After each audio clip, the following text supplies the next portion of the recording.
مومن کا آئینہ کی سب سے پہلی صفت یہی ہے کہ اگر ہم مومن بھائی کے حق میں آئینہ بننا چاہتے ہیں تو اس کے اندر پائے جانے والی خامیاں، اس کے اندر پائے جانے والی غلطیاں ہم اسی کو بتائیں۔ اصلاح کرنے کا انداز یہی ہے۔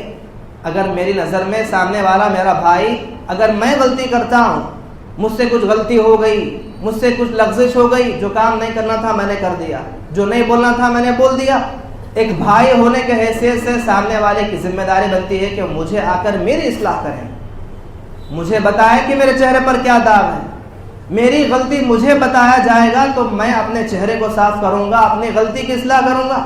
آئینے کا کام ہے بتانا، لیکن مجھے بتائے بغیر کسی اور کے سامنے بتانا، کسی اور کے سامنے اس کا چرچا کرنا، یہ غیبت کے اندر شمار کیا جاتا ہے، جس کی بڑی بھرپائی قیامت کے دن ادا کرنی ہوگی۔ مجھے بھی، آپ کو بھی، ہر مسلمان کو بھی جو ایک دوسرے کی غیبت کرنے والے، ایک ایک جملہ نکالنے والے زبانوں سے ایک ایک جملے کا جواب قیامت کے دن دینا ہوگا اللہ کے سامنے۔ اور اتنا ہی، بھائی کی کچھ غلطی ہو گئی تو اس کو اکیلے میں لے جائیں، اکیلے میں لے جا کر اسے سمجھائیں، بتائیں کہ بھائی تو نے جو کیا یہ غلط ہے، تو نے کیا یہ غلط ہے۔ اکیلے میں بچانا یہ مومنانہ کردار ہے۔ بھرے مجمع میں، بھرے لوگوں میں اگر کسی کی اصلاح کرنے کی نیت سے آپ کچھ بولتے ہیں، یہ اصلاح نہیں، اسے ذلیل آپ کر رہے ہیں۔ اللہ کے نبی کی زندگی اٹھا کر آپ دیکھیں گے، قربان جائیے، اللہ کے نبی صلی اللہ علیہ وسلم کے سامنے کئی صحابہ کی غلطیاں پیش کی، شکایتیں پیش کی جاتی، وہ صحابی نے وہ کام کیا، وہ صحابی نے وہ غلطی کی، اس صحابی نے ایسا کہا، اس صحابی نے ایسا کہا۔ پوری تاریخ اٹھا کر دیکھیں، اللہ کے نبی نے بھرے مجمع میں کسی صحابی کا نام لے کر کسی کی اصلاح نہیں کی، کسی کی اصلاح نہیں کی۔ اگر کسی کو کچھ بولنا ہوتا بھرے مجمع میں، اللہ کے نبی یوں بولتے ہیں، کیا ہوا لوگوں کو آج کسی نے ایسی بات آج کہہ دی ہے، ایسا نہیں کہنا چاہیے تھا۔ کیا ہوا آج لوگوں کو کہ لوگوں نے آج ایسا کام کر دیا ہے، لوگوں پر ڈال کر بات کو بتا دیتے۔ جس نے نہیں کیا وہ خاموش ہو جاتا، جس نے غلطی کی اسے احساس ہو جاتا کہ مجھے ہی اللہ کے نبی بتا رہے ہیں۔ جس کے اندر خامی پائی جاتی وہ خود اپنی اصلاح کر لیتا، لیکن کسی کا نام لے کر بھرے مجمع میں اللہ میرے سامنے وہ آتا ہے، محبت کی باتیں کرتا ہے، مل جل کے ساتھ میں رہتا ہے، لیکن پیٹھ پیچھے جا کر میرے ہی بارے میں غیبت کرتا ہے۔ جب بھی میرے سامنے آتا ہے محبت کی باتیں، دوستی کی باتیں کرتا ہے، اور جب بھی میرے پیٹھ پیچھے چلا جائے پھر میرے ہی پیچھے میری باتیں کرتا ہے۔ تو مجھے پیٹھ پیچھے جا کر بات کرنے والی بات کو نہیں دیکھنا چاہیے۔ میرا کام ہے کہ بس میں اس کے ظاہر کو دیکھوں۔ میرے سامنے آ کر محبت کی بات کرتا ہے تو اس سے محبت کرتا ہوں میں۔ جب تک میں اپنی آنکھوں سے نہ دیکھ لوں، کانوں سے نہ سن لوں کہ میرے پیٹھ پیچھے کیا چلتا ہے، تب تک مجھے یقین کرنے کا حکم شریعت نہیں دیتی۔ اگرچہ میرے پیچھے جا کر وہ لا کہنے والا ہو، کسی کے سامنے آپ کو لوگ اگر بتائیں گے کہ اس نے آپ کے بارے میں ایسا کہا، اس نے کیا کہا، سنی سنی بات کو سن کر دلوں میں رنجے پیدا کرنا یہ مومن کا علامت نہیں ہے۔ مومن کبھی سنی سنی باتوں پر عمل نہیں کرتا جب تک آپ اپنی آنکھوں سے نہ دیکھ لیں، اپنے کانوں سے نہ سن لیں۔ اگرچہ وہ منافق ہی صحیح آپ کے سامنے دو چہرے دکھاتا ہے، لیکن آپ وہی چہرے کو دیکھیں گے جو آپ کے سامنے ظاہر ہوتا ہے۔ باطن کو دیکھنے کی کسی کی اجازت نہیں ہے۔ باطنوں کو جاننے والی ذات صرف اور صرف اللہ کی ذات ہے، علیم بذات الصدور۔ وہی جانتا ہے کہ دلوں کے اندر کیا ہے، اس کے علاوہ کسی کے دل میں کیا چلتا ہے، کون ہمارے بارے میں کیا سوچتا ہے، ہمیں سوچنے کی اجازت بھی نہیں دی گئی۔ چار لوگوں میں اگر ایک آدمی کو الگ کر کے تین لوگ بات کرتے ہیں جا کر، یا دونوں کو الگ کر کے دونوں جا کر بات کرتے ہیں، بات کرنا منع ہے۔ مجلس کے آداب ہے کہ اگر اکیلے بات کرنا ہے کسی سے اکیلے بات میں لے جا بات کریں، لیکن مجلس میں رہتا ہوا اگر دو سر مل کر سرگوشی کر رہے ہیں، کان میں کان بات کر رہے ہیں، تیسرے آدمی کے دل میں ذہن میں شیطان وسوسہ ڈالتا ہے کہ یہ دونوں تیرے ہی بارے میں بات کر رہے ہیں۔ دو چار لوگ کھڑے تھے، اچانک دونوں الگ چلے گئے، جا کر دونوں اپنے کانوں میں گپ شپ کرنے لگے، معلوم نہیں وہ کیا بات کر رہے تھے، لیکن شیطان وسوسہ ڈالتا ہے کہ تیرے ہی بارے میں بات کر رہے ہیں، تیرے ہی بارے میں خیال کر رہے ہیں، تیرے بارے میں اس کو بول رہا ہے، تیرے بارے میں اس کو بول رہا ہے۔ یہ شیطان کا وسوسہ ہے، شیطان کی چال ہے۔ یہ شیطان دلوں کو بھڑکانے میں، دلوں کے اندر نفرتیں قدرتیں پیدا کرنے کے لیے ایسی چالوں کو استعمال کرتا ہے۔ اس لیے شریعت نے، قرآن نے حکم دیا کہ بدگمانیوں سے بچو، اور بعض بدگمانیاں ایسی کہ انسان کو گناہ تک لے جاتی ہیں۔ آپ کو آ کر بتاتا ہے کہ بھائی آپ کے اندر غلطی پائی گئی، یہ آپ غلطی کر رہے ہیں، آپ کا ایسا کام ہے، آپ ایسا نہیں کرنا چاہیے۔ آپ کی اصلاح کرنے کے لیے کوئی مومن بندہ اگر آپ کو کہتا ہے تو شریعت پہلی تعلیم دیتی ہے کہ آپ اس غلطی کو قبول کر لیں۔ اگر واقعتاً آپ کے اندر وہ پائی جاتی ہے تو پہلے قبول کر لیں، ہاں بھائی مجھ سے غلطی ہو گئی، ہاں میں جو کر رہا ہوں غلط ہے، ہاں جو میں کر رہا ہوں صحیح نہیں، پہلے قبول کریں۔ قبول کرنے کے بجائے الٹا ریورس ہو جانا، کہنا کہ میں ہرگز میرا کام ایسا نہیں، غصے میں آ کر سامنے والے پر ہاتھ اٹھا دینا، گویا ایسا ہے کہ آئینہ آپ کو دھبا بتا رہا ہے اور آپ دھبے کو دیکھ کر آئینے پر آپ ہاتھ چلا کر مار رہے ہیں۔ تو گویا جہاں پر شریعت نے اصلاح کرنے کا حکم دیا، وہیں پر مومن کو یہ بھی حکم دیا کہ اس کی اصلاح کرنے کی جب غلطی بتائی جائے تو غلطی کو مان کر قبول کریں۔ اگر آپ کو سامنے والا آ کر بتاتا ہے کہ آپ کے اندر غلطی پائی گئی، یہ غلطی آپ کر رہے ہیں، اور آپ کو معلوم ہے کہ ہاں یہ غلطی ہے، اس کے باوجود بھی اصلاح میں نہیں کرتا، تو دلیل ہے کہ آپ کے دل میں تکبر پایا جاتا ہے۔ غلطی آپ کو معلوم ہے، آپ کو اندر سے احساس ہو رہا ہے کہ ہاں میں غلط ہوں، یہ میری غلطی ہے، لیکن اس کے سامنے نہیں، میں کہیں گر جاؤں گا، اس کے سامنے میں کم ہو جاؤں گا، میرا مقام کم ہو جائے گا، یہ سمجھ کر انسان غلطی کو مانتا نہیں ہے، تو اس بات کی دلیل ہے کہ اس کے دل کے اندر تکبر پایا جاتا ہے۔ تمام قسم کی تعریفیں، حمد و ثنا، بڑائی و کبریائی اسی اللہ کے لیے لائق و سزاوار ہے جو اس کائنات کا رب العالمین ہے۔ بے پناہ درود و سلام نازل ہو تمام انبیاء علیہ السلام پر، بالخصوص میرے اور آپ کے آخری نبی جناب محمد رسول اللہ صلی اللہ علیہ وسلم، اللہم صلی وسلم وبارک علیہ۔ محترم حاضرین، خطبہ مسنونہ کے بعد میں نے آپ کے سامنے سورہ حجرات کی ایک آیت کریمہ تلاوت کی، جس میں اللہ تبارک و تعالی نے مومن کا رشتہ کیا ہوتا ہے اس رشتے کو بیان کرتے ہوئے اللہ نے کہا انما المؤمنون اخوہ، مومن آپس میں ایک دوسرے کے بھائی ہوتے ہیں۔ فاصلحوا بین اخویکم، اگر ان مومنوں کے درمیان میں، بھائیوں کے درمیان میں کچھ دراریں پیدا ہو جائیں تو ان کے درمیان صلح کرو۔ واتقوا اللہ لعلکم ترحمون، اور اللہ سے ڈرو تاکہ تم پر رحم کیا جائے۔ اس آیت کریمہ میں اللہ تبارک و تعالی نے سب سے پہلے تو مومنوں کے رشتے کو اللہ نے بیان کیا، اور اس کے بعد مومنوں کے درمیان میں ہونے والے معاملات، مومنوں کے درمیان میں ہونے والی رنجشیں، نا اتفاقیاں، جو بھی ماحول پیدا ہو جاتا ہے تو درمیان میں صلح کرنے کا حکم اللہ نے دیا، اور اس کے بعد اللہ نے اپنے سے ڈرنے کا حکم دیا، واتقوا اللہ، اللہ سے ڈرو تاکہ تم پر رحم کیا جائے۔ اس آیت کی تفسیر میں اگر آپ جا کر دیکھیں گے، میں بھی، آپ بھی، ہر مسلمان بھی جو اپنے آپ کو ایمان کہنے والا، اپنے آپ کو مومن کہنے والا، اگر صحیح معنوں میں، اگر مفہوم کو اگر ہم سمجھ جائیں کہ اللہ تعالیٰ نے کیا حکم دیا ہے، یقیناً اللہ کی قسم کہ مجھ سے اور آپ سے وہ چھوٹی چھوٹی جو لغزشیں ہوتی ہیں، وہ لغزشوں سے بھی ہم بچ جائیں گے۔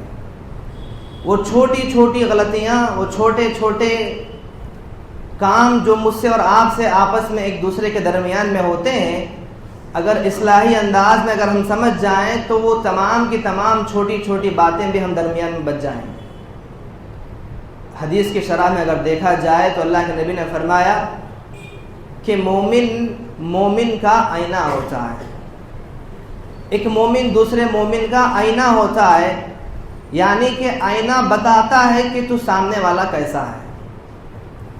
اگر آئینے میں جا کر میں کھڑا ہو جاؤں تو آئینہ مجھے ساری چیزیں بتا دیتا ہے، میرے چہرے پر داغ کہاں ہے، کتنا داغ ہے، کیسا داغ ہے، دھونے پر جانے والا داغ ہے یا نہیں جانے والا داغ ہے، میرے چہرے پر جو جو چیزیں دکھائی دیں گی، آئینہ سامنے سے پوری تفسیر آپ کو بتا دے گا۔ یہ آئینے کی مثال اللہ کے نبی نے بیان فرمائی کہ مومن کے حق میں آئینہ ہے۔ تو آئیے دیکھتے چلیں آج کے خطبے میں ایک مومن کے حق میں آئینہ کیسے ثابت ہوتا ہے، اس کے کیا حقوق بنتے ہیں، کیا مراتب، کیا اسباب شریعت نے بتائے ہیں، انہی کچھ باتوں کو میں آج اس میں گوش کروں گا۔ دعا کرتا ہوں اللہ تعالیٰ سے اللہ پہلے مجھ کہنے والے کو اور ہم تمام سننے والوں کو عمل کرنے کی توفیق عطا فرمائے، آمین۔ محترم حاضرین، جیسا کہ میں نے کہا کہ ایک مومن کے حق میں آئینہ ہے۔ ایک جگہ پر ایک اور حدیث میں اللہ کے نبی نے ایک جسم کی مثال دی۔ ہم درمیان میں روزانہ صبح شام ملتے جلتے ہیں، ہم درمیان میں ہر نماز میں ہماری ملاقاتیں ہوتی ہیں، یہ جو ہمارا تعلق ہے، جو ہمارا رشتہ ہے، یہ کوئی ایسا ویسا رشتہ نہیں ہے۔ اگر شریعت کی شرح میں اگر آپ جا کر دیکھیں گے کہ مومن کا مومن سے جو تعلق اللہ کے نبی نے بنایا ہے وہ ایک جسم کی مانند ہے، ایک جسم کی مانند۔ جیسے جسم کے کسی ایک حصے میں اگر تکلیف ہو تو پورا بدن محسوس کرتا ہے، داڑھ میں درد آ جائے وہ درد کو پورا بدن محسوس کرتا ہے، بخار آ جائے پورا جسم محسوس کرتا ہے، کسی کی انگلی کٹ جائے وہ انگلی کٹنے کا درد پورا بدن محسوس کرتا ہے۔ جسم کے کسی بھی حصے میں چھوٹی سی بھی تکلیف ہو، اس چھوٹی تکلیف کو پورا بدن محسوس کرتا ہے۔ ایسا رشتہ ہے آپس میں مومنوں کا۔ ایک مومن کو تکلیف پہنچے تو سمجھ جاؤ کہ تمام مومنوں کو تکلیف پہنچتی ہے۔ جو تکلیف مجھے پہنچی تو سمجھ جاؤ کہ سامنے والے کو بھی وہی تکلیف پہنچی، جو مجھے رنج پہنچا تو سمجھ جاؤ کہ سامنے والے کو بھی وہی رنج پہنچا۔ تو یہ رشتہ اللہ کے نبی نے بتایا۔ اور ایک اور مثال اللہ نے کیا فرمائی کہ مومن کی مثال ایسی ہے گویا عمارت کی طرح، ایک عمارت کی مثال۔ تین مثال اللہ کے نبی نے بیان فرمائی۔ ایک تو سب سے پہلے آئینے کی مثال، دوسری مثال جسم کے مانند، اور تیسری مثال اللہ کے نبی نے عمارت کی بتائی کہ ایک عمارت کی مانند ہے مومن۔ ایک عمارت کی اینٹ سے جڑ جاتی ہے، ایک پنا دوسرے پنے سے مل جاتا ہے، ایک پہیا دوسرے پہیے سے مل کر کھڑا ہوتا ہے، سارے اینٹیں سارے پتھر وغیرہ سب مضبوطی کے ساتھ جم جائیں تبھی جا کر عمارت بنتی ہے۔ اگر اس عمارت میں کسی ایک پہیے کو بھی اگر ہلا دیا جائے، وہاں سے ہٹا دیا جائے، ایک دوسرے کا ساتھ چھوڑ دیں تو پوری عمارت تہس محس ہو کر برباد ہو جاتی ہے۔ تو جیسے مضبوط عمارت کے لیے آپس میں پتھروں کا، اینٹوں کا، تمام چیزوں کا جڑ کر رہنا کیسا رشتہ ہے، اس سے زیادہ رشتہ مومنوں کے درمیان اللہ کے نبی نے بیان فرمایا۔ تو پتہ چلا مومن کا آئینہ ہوتا ہے۔ تو آئیے دیکھتے چلیں یہ آئینہ ہمیں سکھاتا کیا ہے۔ سب سے پہلے آئینے کی صفت کیا ہے جانتے ہیں؟ میں بھی جانتا ہوں، آپ بھی جانتے ہیں کہ آئینہ ہمیشہ صاف ہوتا ہے۔ آئینہ ہمیشہ صاف ہوتا ہے۔ اگر کسی آئینے پہ دھول جم جائے ہمارا چہرہ سامنے سے صحیح نظر نہیں آتا۔ اگر آئینے پر کچھ جمع ہو جائے دھبے وغیرہ ہمارے چہرے پر، ہم صحیح طریقے سے چہرے کو دیکھ نہیں پاتے۔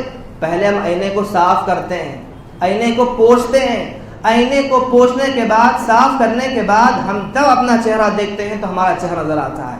تو آئینے کی صفت ہے صاف رہنا۔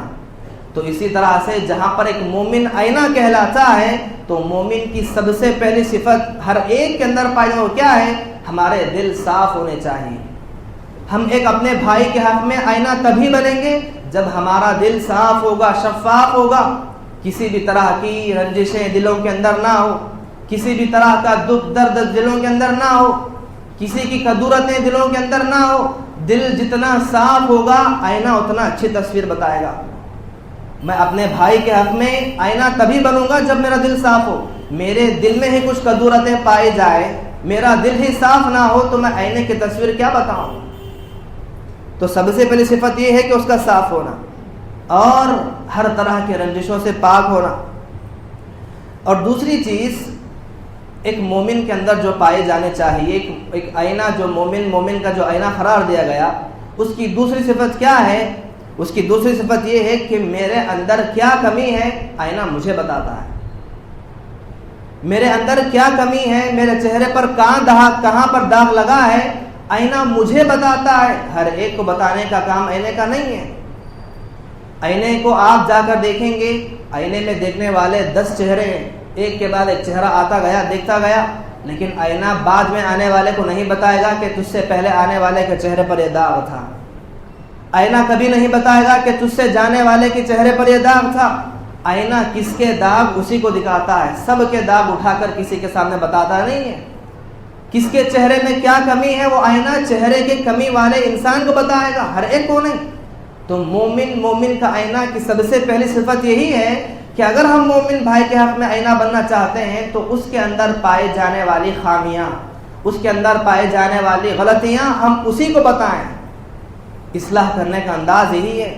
اگر میری نظر میں سامنے والا میرا بھائی، اگر میں غلطی کرتا ہوں، مجھ سے کچھ غلطی ہو گئی، مجھ سے کچھ لغزش ہو گئی، جو کام نہیں کرنا تھا میں نے کر دیا، جو نہیں بولنا تھا میں نے بول دیا، ایک بھائی ہونے کے حیثیت سے سامنے والے کی ذمہ داری بنتی ہے کہ مجھے آ کر میری اصلاح کریں، مجھے بتائیں کہ میرے چہرے پر کیا داغ ہے، میری غلطی مجھے بتایا جائے گا تو میں اپنے چہرے کو صاف کروں گا، اپنی غلطی کی اصلاح کروں گا۔ آئینے کا کام ہے بتانا، لیکن مجھے بتائے بغیر کسی اور کے سامنے بتانا، کسی اور کے سامنے اس کا چرچا کرنا، یہ غیبت کے اندر شمار کیا جاتا ہے، جس کی بڑی بھرپائی قیامت کے دن ادا کرنی ہوگی۔ مجھے بھی، آپ کو بھی، ہر مسلمان کو بھی جو ایک دوسرے کی غیبت کرنے والے، ایک ایک جملہ نکالنے والے زبانوں سے ایک ایک جملے کا جواب قیامت کے دن دینا ہوگا اللہ کے سامنے۔ اور اتنا ہی نہیں، ایک اور صفت آئینے کی کیا ہے جانتے ہیں؟ آئینہ جب بتاتا ہے میرے چہرے میں کمی کیا ہے، میری غلطی کیا ہے، تو وہیں پر ایک اور صفت بتائی جاتی ہے، وہ کیا ہے؟ جتنا داغ ہے آئینہ اتنا ہی بتاتا ہے۔ آئینہ کی جتنا دھبا لگا ہے آپ کے چہرے پر اتنا ہی بتاتا ہے، اس سے نہ تو بڑھ کر بتاتا ہے نہ کم بتاتا ہے۔ تو مومن کے حق میں جب آئینہ ہے تو مومن کو اگر کسی کی مومن کی غلطی نظر آ جائے تو اس کی غلطی کو اتنا ہی بتائیں جتنی اس کی غلطی ہو۔ رتی کو ہتھی کے برابر بنا دینا ہے مومن کا کردار نہیں ہے۔ مومن ہمیشہ اتنی ہی غلطی بتاتا ہے جتنی سامنے والے کی غلطی ہو، اسے بڑھانا بھی نہیں، اسے کم کرنا بھی نہیں۔ جو غلطی نہ ہو اسے غلطی ہی اسے نکال دینا، یہ بھی غلط ہے۔ اگرچہ آپ کا وہ سامنے والا کتنا بھی عزیز کیوں نہ ہو، کتنا بھی قریبی رشتہ دار کیوں نہ ہو، غلطی ہے اس کے اندر، آپ جا کر اس غلطی کو چھوٹی کر کے دکھا رہے ہیں کہ خراب نہ سمجھ جائیں، یہ بھی غلط ہے۔ شریعت منع کرتی ہے اس سے۔ سامنے والا میرا دوست ہے، وہ میرا بھائی ہے، میرا کوئی رشتہ دار ہے، بڑی غلطی کر رہا ہے اور میں جا کر اسے اس غلطی کو چھوٹی بتاؤں گا تو یہ میری ناانصافی ہوگی، یہ ناانصافی ہوگی۔ اگر میں اس کی جتنی غلطی ہے اتنی غلطی بتانا میرے لیے لازمی ہے۔ اور اتنا ہی نہیں کہ جیسا کہ میں نے کہا، اگر کسی کی غلطی سامنے نظر آ جائے تو آئینہ جب اکیلے کو بتاتا ہے، اصلاح کرنے کا جو انداز میں نے کہا کہ ہر مومن کے اندر پایا جانا چاہیے، وہ کیا ہے؟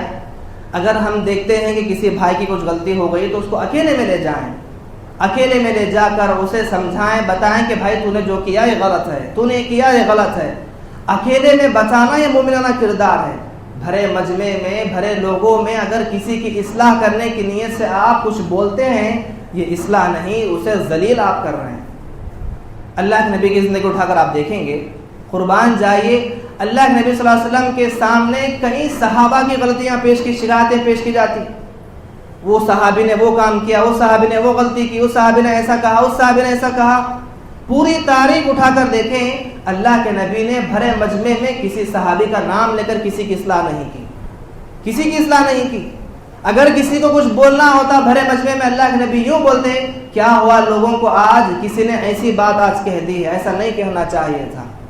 کیا ہوا آج لوگوں کو کہ لوگوں نے آج ایسا کام کر دیا ہے، لوگوں پر ڈال کر بات کو بتا دیتے۔ جس نے نہیں کیا وہ خاموش ہو جاتا، جس نے غلطی کی اسے احساس ہو جاتا کہ مجھے ہی اللہ کے نبی بتا رہے ہیں۔ جس کے اندر خامی پائی جاتی وہ خود اپنی اصلاح کر لیتا، لیکن کسی کا نام لے کر بھرے مجمع میں اللہ، یہ مومنانہ کردار ہے۔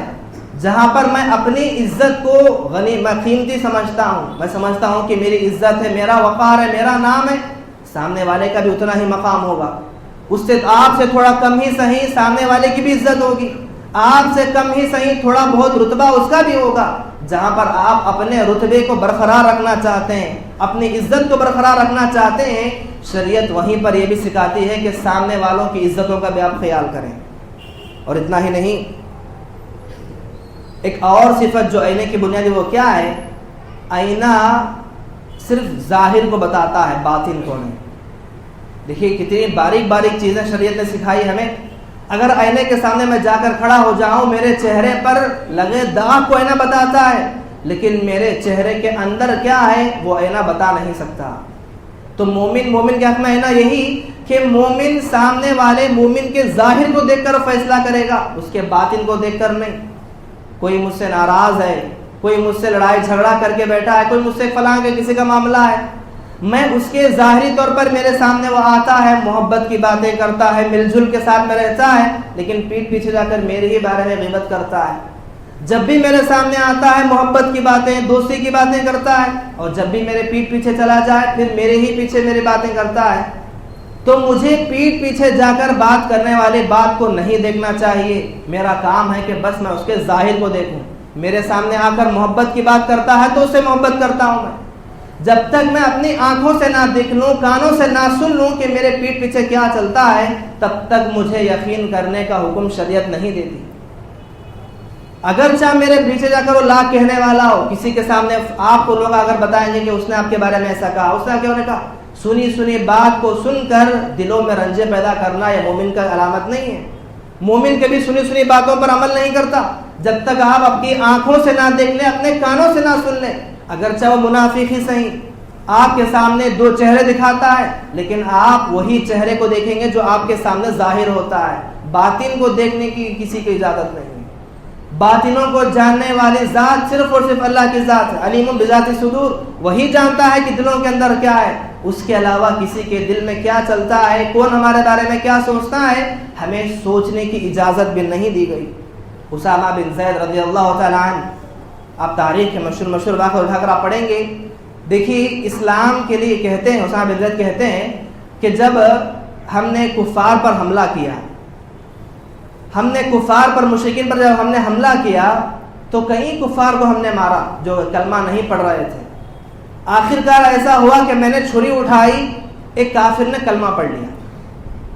جیسے میں نے چھری اٹھائی بس اس کے گلے پر چلانا باقی تھا، اس کافر نے کلمہ پڑھ لیا، اور مجھے لگا کہ وہ آدمی جو کافر تھا موت کے ڈر سے کلمہ پڑھ رہا ہے، اس کا پڑھنا کوئی معنی نہیں، میں نے اسے قتل کر دیا۔ موت کے ڈر سے پڑھ رہا ہے، میں نے اسے قتل کر دیا۔ جب سفر ختم ہوا تو اللہ کے نبی کے پاس پہنچے، خدمت میں پورا معاملہ بیان کیا، اللہ کے نبی میں نے ان لوگوں کو اتنے ہم نے قتل کیا، ایک آدمی کو ایسا بھی ہم نے پایا کہ جیسے میں نے تلوار نکالی، چھری سے میں نے تلوار اس کے گلے پر چلانے والا ہی تھا، کلمہ پڑھنے لگا تو میں نے اس کے گلا یوں ہی چلا دیا۔ تو اللہ کے نبی نے پوچھا کہ اسامہ کلمہ پڑھنے کے باوجود بھی تم نے اسے قتل کیا؟ تین مرتبہ اللہ کے نبی نے پوچھا۔ کہا کہ اللہ کے نبی وہ تو موت کے ڈر سے پڑھ رہا تھا، اسے ڈر تھا کہ مجھے مار دیں گے، موت کے ڈر سے پڑھنے کا کیا معنی رکھتا ہے کلمہ؟ تو اللہ کے نبی غصے میں آ کر کہنے لگے، کاش کہ تم اس کا سینہ چیر کر دیکھ لیے ہوتے، تمہیں اس کے دل میں جھانک کر دیکھ لیے ہوتے کہ وہ ڈر سے پڑھ رہا ہے کہ کیوں پڑھ رہا ہے۔ اے اسامہ کل قیامت کے دن اگر تم نے جو چھری چلا دی ہے، جو تم نے اپنی تلوار چلا دی ہے، کل قیامت کے دن یہ آ کر تمہارا گریبان پکڑ لے کہ میں نے کلمہ پڑھنے کے بعد بھی مجھے قتل کیا گیا تو تمہارا کیا جواب ہوگا؟ اس وقت حضرت اسامہ کہنے لگے، میری ماں مجھے گم کرے، کاش کہ میں آج تک مسلمان ہی نہ ہوا ہوتا، آج مسلمان بنا ہوتا، میں مسلمان ہی نہ بنا ہوتا، نہ جنگ میں بھیجا جاتا، نہ مجھ سے غلطی ہوتی، مجھ سے غلطی ہی نہ ہوئی ہوتی، کاش کہ میں آج مسلمان بن جاتا۔ اتنا افسوس کرنے لگے۔ تو بتانا مقصود یہ ہے کہ کسی کے دل میں کیا چل رہا ہے، کون ہمارے بارے میں کیا سوچتا ہے، کسی کو بولنے کی، کسی کو جھانکنے کی، سوچنے کی قطعاً اجازت نہیں ہے۔ یہ دلوں کا بھید صرف اللہ جانتا ہے، صرف اللہ جانتا ہے۔ وہ چاہے آپ کے بارے میں جیسا بھی گمان رکھے، لیکن آپ غلط گمان کسی کے بارے میں کر نہیں سکتے، اسی کو بدگمانی کہتے ہیں۔ شریعت نے منع کیا کہ بدگمانی سے بچو، اور بعض بدگمانیاں انسان کے گناہ ہو جاتے ہیں۔ کیسی بدگمانی؟ 4 لوگ کھڑے ہیں، 4 لوگوں میں اگر ایک آدمی کو الگ کر کے 3 لوگ بات کرتے ہیں جا کر، یا دونوں کو الگ کر کے دونوں جا کر بات کرتے ہیں، بات کرنا منع ہے۔ مجلس کے آداب ہے کہ اگر اکیلے بات کرنا ہے کسی سے، اکیلے بعد میں جا بات کریں، لیکن مجلس میں رہتا ہوا اگر 2 سر مل کر سرگوشی کر رہے ہیں، کان میں کان بات کر رہے ہیں، تیسرے آدمی کے دل میں، ذہن میں شیطان وسوسہ ڈالتا ہے کہ یہ دونوں تیرے ہی بارے میں بات کر رہے ہیں۔ 2-4 لوگ کھڑے تھے، اچانک دونوں الگ چلے گئے، جا کر دونوں اپنے کانوں میں گپ شپ کرنے لگے، معلوم نہیں وہ کیا بات کر رہے تھے، لیکن شیطان وسوسہ ڈالتا ہے کہ تیرے ہی بارے میں بات کر رہے ہیں، تیرے ہی بارے میں خیال کر رہے ہیں، تیرے بارے میں اس کو بول رہا ہے، تیرے بارے میں اس کو بول رہا ہے۔ یہ شیطان کا وسوسہ ہے، شیطان کی چال ہے۔ شیطان دلوں کو بھڑکانے میں، دلوں کے اندر نفرتیں، کدورتیں پیدا کرنے کے لیے ایسی چالوں کو استعمال کرتا ہے۔ اس لیے شریعت نے، قرآن نے حکم دیا کہ بدگمانیوں سے بچو، اور بعض بدگمانیاں ایسی کہ انسان کو گناہ تک لے جاتی ہیں۔ اور محترم حاضرین، جہاں پر ایک مومن کی اصلاح کرنے کے لیے کیسا انداز اپنایا جانا چاہیے جہاں پر بتایا گیا، وہیں پر ایک مومن کو یہ بھی حکم دیا کہ اگر جب ایک آئینہ مجھے بتاتا ہے کہ میرے اندر غلطی ہے تو مجھے چاہیے کہ میں اس غلطی کو قبول کروں، مانوں پہلے میرے اندر غلطی ہے۔ آئینے نے بتایا کہ تمہارے چہرے پر داغ ہے، اور آپ نے کہا کہ میرے چہرے پر داغ نہیں ہے، یہ اسے داغ نہیں کہتے، اسے دھبا نہیں کہتے، میں ماننے کے بجائے انکار کر کے اس سے بحث کر رہا ہوں، کتنا بڑا بیوقوف ہوگا وہ آدمی۔ تو مومن آپ کو آ کر بتاتا ہے کہ بھائی آپ کے اندر غلطی پائی گئی، یہ آپ غلطی کر رہے ہیں، آپ کا ایسا کام ہے، آپ ایسا نہیں کرنا چاہیے، آپ کی اصلاح کرنے کے لیے کوئی مومن بندہ اگر آپ کو کہتا ہے تو شریعت پہلی تعلیم دیتی ہے کہ آپ اس غلطی کو قبول کر لیں۔ اگر واقعتاً آپ کے اندر وہ پائی جاتی ہے تو پہلے قبول کر لیں، ہاں بھائی مجھ سے غلطی ہو گئی، ہاں میں جو کر رہا ہوں غلط ہے، ہاں جو میں کر رہا ہوں صحیح نہیں، پہلے قبول کریں۔ قبول کرنے کے بجائے الٹا ریورس ہو جانا، کہنا کہ میں ہرگز میرا کام ایسا نہیں، غصے میں آ کر سامنے والے پر ہاتھ اٹھا دینا، گویا ایسا ہے کہ آئینہ آپ کو دھبا بتا رہا ہے اور آپ دھبے کو دیکھ کر آئینے پر آپ ہاتھ چلا کر مار رہے ہیں۔ تو گویا جہاں پر شریعت نے اصلاح کرنے کا حکم دیا، وہیں پر مومن کو یہ بھی حکم دیا کہ اس کی اصلاح کرنے کی جب غلطی بتائی جائے تو غلطی کو مان کر قبول کریں۔ اگر آپ کو سامنے والا آ کر بتاتا ہے کہ آپ کے اندر غلطی پائی گئی، یہ غلطی آپ کر رہے ہیں، اور آپ کو معلوم ہے کہ ہاں یہ غلطی ہے، اس کے باوجود بھی اصلاح میں نہیں کرتا، تو دلیل ہے کہ آپ کے دل میں تکبر پایا جاتا ہے۔ غلطی آپ کو معلوم ہے، آپ کو اندر سے احساس ہو رہا ہے کہ ہاں میں غلط ہوں، یہ میری غلطی ہے، لیکن اس کے سامنے نہیں میں کہیں گر جاؤں گا، اس کے سامنے میں کم ہو جاؤں گا، میرا مقام کم ہو جائے گا، یہ سمجھ کر انسان غلطی کو مانتا نہیں ہے، تو اس بات کی دلیل ہے کہ اس کے دل کے اندر تکبر پایا جاتا ہے۔ تو مومن کی علامت ہے کہ مومن کو جب آ کر کوئی بتائے کہ بھائی آپ کے اندر غلطی ہے تو آگے بڑھ کر اس کا شکریہ ادا کریں، سب سے پہلے اس کی شکریہ ادا کریں۔ جیسے کہ عمر بن خطاب کے بارے میں رضی اللہ عنہ، عمر بن خطاب فرمایا کرتے تھے کہ میں سمجھتا ہوں اللہ تعالیٰ دعا دیا کرتے تھے، دعا دیتے کہ وہ اللہ تعالیٰ اس آدمی پر رحم فرمائے، اس کے اوپر رحمت نازل ہو جو بندہ میرے حق میں میری غلطیوں کا میری اصلاح کرنے کے لیے کچھ غلطیاں لا کر پیش کرے، میری غلطیاں میرے انداز میں لا کر پیش کریں کہ عمر بن خطاب آپ کے حق میں یہ غلطیاں ہیں، آپ یہ غلطی کرتے ہیں، اصلاح کر لیجیے، میری اصلاح کرنے والے کو اللہ تعالیٰ رحم کرے، دعا دیا کرتے تھے آپ۔